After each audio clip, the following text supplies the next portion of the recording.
ஆச்சி மசாலா. எந்த சமையலும் ருசி தேடும் ரகசியம் 20 ரூபாய். வாங்க வாங்க, அதுக்கு தான் வெயிட் பண்ணிட்டு இருக்கேன். கம்ப்ளீட் பண்ணுங்க. என்ன பத்தி தானே? சுயேட்சை வேட்பாளர்ல திமுகவுடைய வேட்பாளர் ஒரு டம்மியா போட்டிருக்காங்க. அதையும் சொல்லிடுறேன். திரு ஆதவ அர்ஜுனாவுடைய அபிடவிட்ல பக்காவா கொடுத்துட்டேன். கோர்ட்ல என்ன வேணா கொஸ்டின் கேட்கட்டும், நான் பதில் கொடுத்துட்டு போயிட்டே இருப்பேன். என்னுடைய வீட்டில் இருக்கிறவங்க மனைவி வந்து 20 கம்பெனில டைரக்டரா இருக்காங்க, ஓனர் கிடையாது. அதுல இருந்து வர்க்க சொத்தெல்லாம் எடுத்து போட்டிருக்காங்க. என்னோடது வந்து ரொம்ப டிரான்ஸ்பரன்சி. மாண்புமிகு இப்ப கூட ஒரு அட்வொகேட் சொன்னாரு, அது உண்மையா பொய்யான்னு தெரியல. நிதி அமைச்சர் தன்னுடைய அபிடவிட்ல தன்னுடைய ஹஸ்பண்டோடைய சொத்து வழக்குகள் தெரியலன்னு சொல்லிட்டாங்க. ஏன்னா அவங்க கிட்ட ஒரு டிஃபரன்ஸ் ஒப்பீனியன் இருக்கும்போது அது போடணும் போடாதுங்கிறத சட்டம் கிடையாது. அபிடவிட்ங்கிறது முக்கியமா பார்க்க வேண்டியது ப்ரொபோசர்ஸ் வந்து கரெக்டா இருக்காங்களா இல்லையா. ஒரு ஆர்வம் வந்து இன்கம் டாக்ஸ் கரெக்டா இல்லையான்னு பார்க்கக்கூடியதுக்கெல்லாம் டைம் கிடையாது அவங்களுக்கு. அது வந்து ஐடி டிபார்ட்மெண்ட்ல ஒவ்வொரு வருஷம் நான் தாக்கல் பண்ணிருக்கேன். என்னுடைய சொத்துக்கள் என்ன, மூவபிள் நாட் மூவபிள், அதுல வந்து என்னுடைய கார்லாம் கம்பெனி பேர்ல இருக்கும். ஒரு நிறுவனம் வச்சிருக்கவங்க யாரும் சொந்த பேர்ல கார் வச்சிருக்க மாட்டாங்க, கம்பெனி பேர்ல தான் வச்சிருப்பாங்க. இந்த மாதிரி அடிப்படை அறிவு கூட இல்லாம ஒரு பிரச்சாரத்தை திமுக உருவாக்கிட்டு இருக்கு. அதெல்லாம் வந்து கேஸ் வந்து கோர்ட்டோடைய நேரம் கருதி இந்த கேஸை தூக்கி போடுவார்னு கூடிய சீக்கிரம் ஜட்ஜ் சொல்லிடுவார். என்னோட லீகல் டீம் பார்த்துக்கும். எல்லாமே உண்மைத்தன்மையா என்னோட அபிடவிட்ல பதிவு பண்றேன். எதுவும் மறைக்க வேண்டிய அவசியம் இல்லைங்கிறத நான் பதிவு பண்றேன்.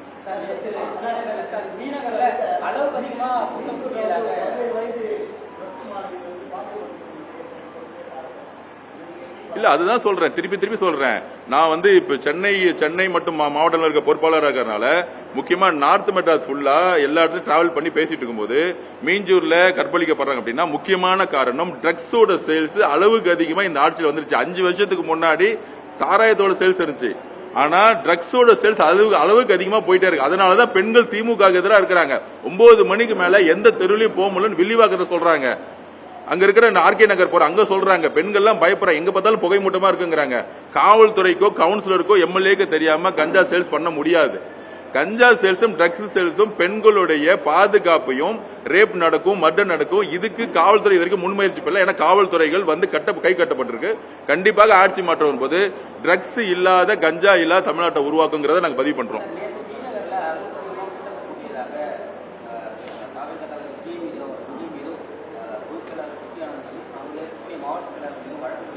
சார் காவல்துறையுடைய வழக்குகள் அதான் சொல்றேன், மேல கமிஷனர் மாத்திட்டோம், கீழே இருக்க இன்ஸ்பெக்டர்லாம் இன்னும் வந்து கீழே இருக்கக்கூடிய சேகர் பாபு இந்த மாதிரி ஆளுங்களும் இன்னும் உட்கார்ந்துட்டு இருக்காங்க.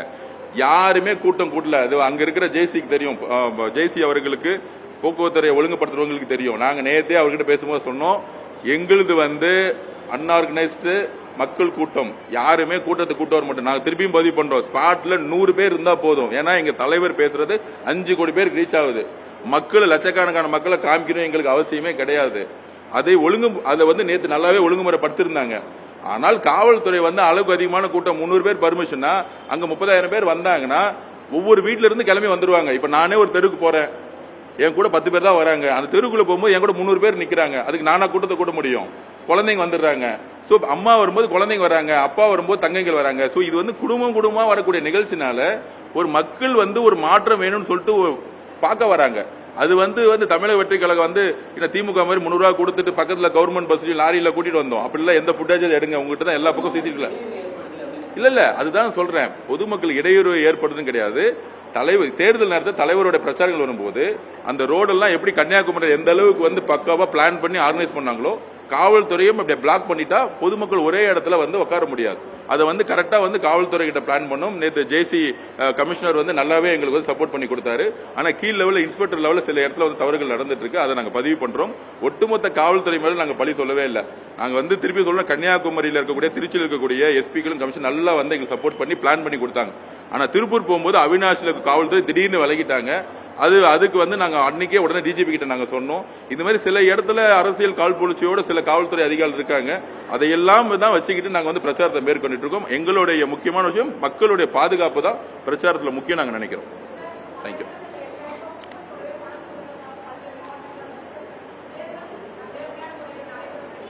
இல்ல அதுதான் சொல்றேன், திமுக இப்ப என்ன ஆயிருச்சுன்னா 5000 ரூபாய் கேஷ் கொடுக்க பார்க்க மக்களை வந்து ஒரு பேராசைக்கு வந்து கொண்டு வராங்க. 8000 ரூபாய் கூப்பன் கொடுத்துட்டு ஜெயிச்சு முடிச்சோன்னு கொடுத்துடலாம் அப்படின்னு ஒரு பேராசையை முக்கியமா அர்பன்ல இல்லாம கிராமப்புறத்துல இது உருவாக்குறாங்க. கிராமப்புறத்துல எல்லா இடத்துலயும் பாத்தீங்கன்னா இந்த 8000 ரூபாய் கூப்பனை பிரிண்ட் பண்ணி நாங்க கொடுக்க போறோம், இது தேர்தல் அறிக்கையில இருக்கு, தேர்தல் அறிக்கைன்னு சொல்ற. தேர்தல் இருக்கையில் இருக்குங்கிறத ஜெயிச்சு வந்த பிறகு அந்த அரசு கொடுக்கணும். திமுக அரசு திமுகவோட கட்சி கொடுக்கணும்னு சொல்ல, நாங்க ஜெயிச்சதும் அரசு தான் கொடுக்கணும்னு சொல்லியிருக்கு. அப்ப தமிழ்நாடு கவர்மெண்ட் தான் 8000 ரூபாய் கொடுப்போம் நாங்க ஜெயிச்சப்படும் சொல்லியிருக்கே தவிர திமுக அரசு சொந்த பணத்தையோ இல்ல திமுக தன்னுடைய கட்சி பணத்தையோ கொடுக்குறேன்னு தேர்தல் வாக்குறுதி கிடையாது. அவங்களுடைய வாக்குறுதி அரசு வெற்றி பெற்ற திமுக ஜெயிச்சுட்டா தமிழக அரசு கொடுக்கும். திமுக தனிப்பட்ட முறையில் 8000 ரூபாய் கொடுக்காது. அப்படி இருக்கும் பொழுது எப்படி பிரிண்ட் பண்ணி கொடுக்கலாம்? கவர்மெண்ட் ஜெயிச்ச பிறகுதான் அந்த ஸ்கீமை கொண்டு வர முடியும். திமுக இன்னைக்கு பிரிண்ட் பண்ணி கொடுக்க முடியாது, கொடுக்க கூடாது. இந்த தேர்தல் அரசியலை தவறா செஞ்சுட்டு இருக்காங்க. அதை நாங்கள் வன்மையா கண்டிக்கிறோம். அதுதான் தேர்தல் கமிஷன் நாங்கள் சொல்ல போறோம். தேங்க்யூ.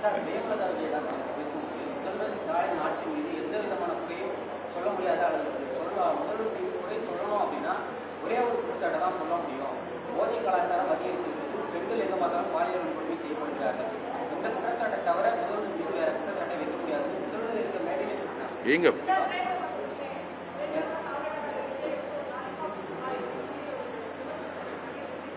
இல்ல அம்மா பிரேமலதா வாயாலே சொல்லிட்டாங்க, பெண் பாதுகாப்பு இல்ல, ட்ரக்ஸ் சேல்ஸ் அதிகமா இருக்கு. இதுக்கு மேல என்ன ஒரு தமிழ்நாடு அவங்களை வச்சுக்கிட்டே தன்னுடைய சொந்த கட்சி தலைவரை விமர்சிக்கணும்?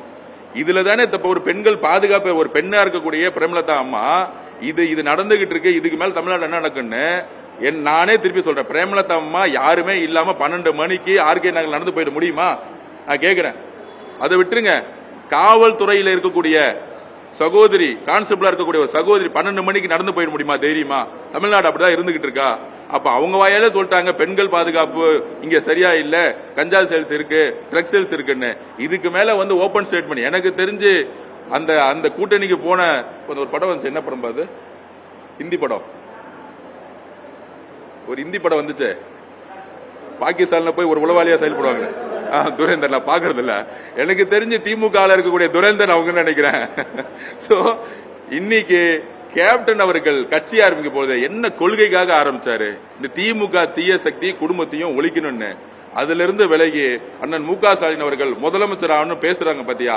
அண்ணன் கேப்டன் விஜயகாந்த் அவர்களுக்கு மனசாட்சியும் சரி, அவங்களுடைய ஆன்மாவும் சத்தியமா சாந்தி அடையவே அடையாது இந்த பேச்சுகள்லாம் கேட்கும் பொழுது அப்படிங்கிற வலியுறுத்தம். எந்த சமையலும் ருசி தேடும் ரகசியம் 20 ரூபாய்.